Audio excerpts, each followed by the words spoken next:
Kita nilai tonus sphincter ani ya, ini kan dia harusnya mencengkeram kuat ya. Terus habis itu nilai mukosa rectumnya, apakah dia licin, terus ada nyeri atau enggak. Baru ke prostatnya. Prostat yang dinilai apa dulu? Besar. Normalnya 2 cm diameternya, terus diameternya ada apa enggak, pola atasnya tercapai atau enggak, terus apalagi deh, permukaannya, konsistensinya, adanya lapar enggak, sama nyeri apa enggak. Kalau dia prostatitis berarti yang positif nanti hanya nyeri di tekannya ya. Kalau BPH berarti ukurannya besar, polnya nggak tercapai, suhunya datar atau cembung ya. Terus sambil kalian periksa refleks bulbo cavernosus. Sebenarnya pemeriksaan refleks bulbo itu dia hanya pemeriksaan tambahan ya untuk kasus-kasus trauma ya. Jadi misalkan dia jatuh terduduk ya, kalau misalkan kita pencet bagian penisnya kan normalnya harusnya mencengkeram nih bagian sphincter aninya. Nah kalau dia memang ada cedera di persarapan sekitar anus, kita pencet penisnya, dia tidak mencengkeram. Sudah kita lepaskan sambil kita nilai apakah ada discharge, terus feses, kemudian ganti handspoon, terus pemeriksaan tambahannya hernia ya dia. Jadi hernia kan ada hernia inguinal itu ada lateral sama medial. Jadi nanti kalian telusuri dulu analis inguinalisnya kalian cari. Kalau misalkan nanti bagian yang hernianya itu terada di ujung jari kalian, itu berarti dia hernia inguinalis yang lateral. Kalau jatuhnya di sisi tangan kalian, sisi samping jari kalian, berarti dia yang hernia inguinalis medial.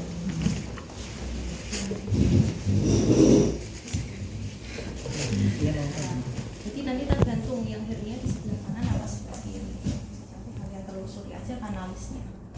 Terus kalau femoralis biasanya dia kan sudah kelihatan ya dia sudah jelas di paha. Terus frontalis juga biasanya gambaran skrotumnya sudah gede banget ya. Nanti pemeriksaan tambahannya tinggal di auskultasi apakah ada suara bising khusus. Udah, terus ini ya yang pemeriksaan genitalia. Genitalia tadi pakai handphonenya sudah ganti ya dari pemeriksaan RT. Inspeksi dulu apakah preluteumnya masih ada. Kalau misal masih ada diretraksi. Terus dinilai adakah penumpukan smegma, kemudian adakah tanda-tanda infeksi atau inflamasi di genitalia. Terus kalian nilai juga apakah bisa dikembalikan ya, preluteumnya bisa dikembalikan ke tempat semula atau enggak ya. Terus nilai letak muara OUE-nya normal ada di ujung tengah atau enggak ya. Terus baru ini palpasi ya untuk menilai ada tidaknya struktur. Terus produk yang keluar ya ketika kita pencet, terus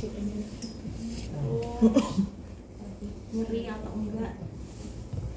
Kemudian skrotum diinspeksi, ini diangkat ya. Skrotum kita nilai apakah terdapat tampak simetris ya antara yang kanan dan kiri. Kulitnya apakah terdapat tanda-tanda peradangan atau infeksi. Terus kita palpasi jumlahnya testisnya berapa, terus konsistensinya gimana, nyeri atau enggak. Apa lagi deh nyanyian itu ya. Nanti kalau misalkan pada kasus-kasus tertentu kayak varikokel ya, varikokel itu bisa teraba seperti berkelok-kelok ya, cacing. Terus kalau orchitis atau epididymitis ya dia nyeri ya.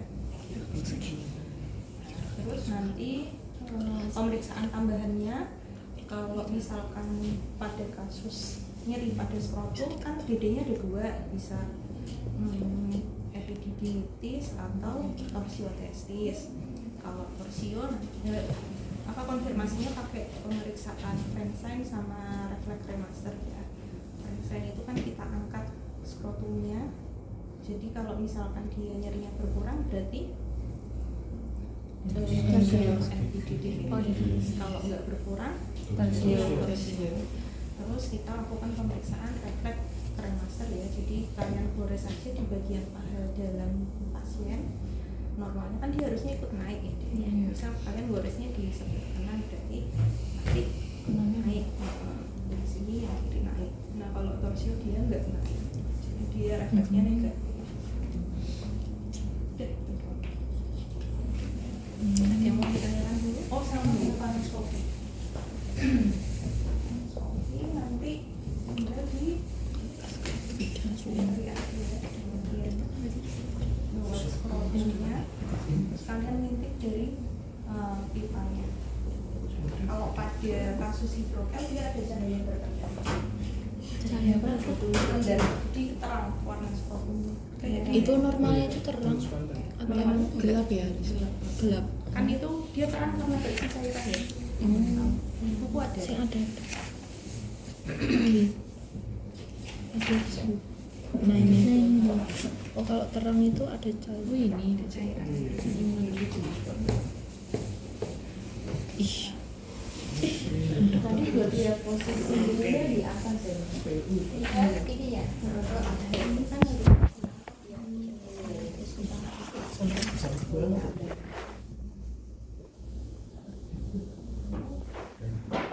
yang CA ya, jadi dia permukaannya kan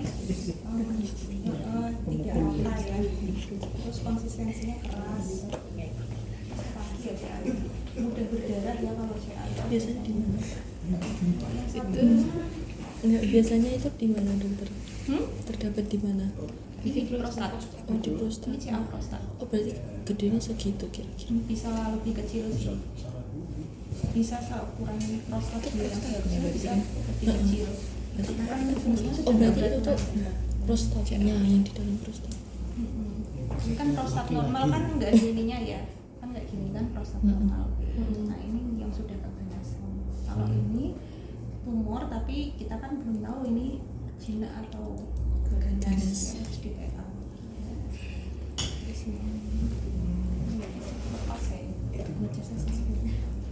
Kalau mau nyoba pakai yang keganasan bisa di PA.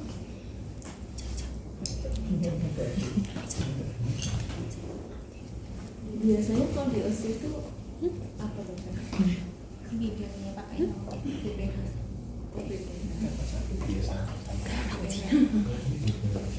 Itu ini normal, cuma nanti dari anamnesis PF-nya kan kalian nanyain ya hasil PF-nya apa. Hasilnya biasanya mengarah kalau nggak BPH prostatitis. Biasanya dua isi. Pakai ini kan Pakai RT. Iya. Ada yang mau ditanyakan dulu?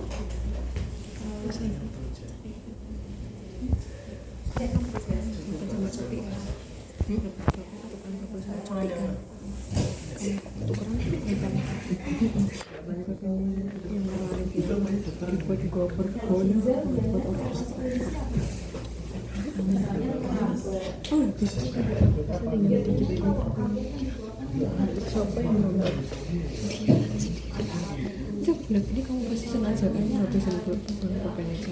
Oke.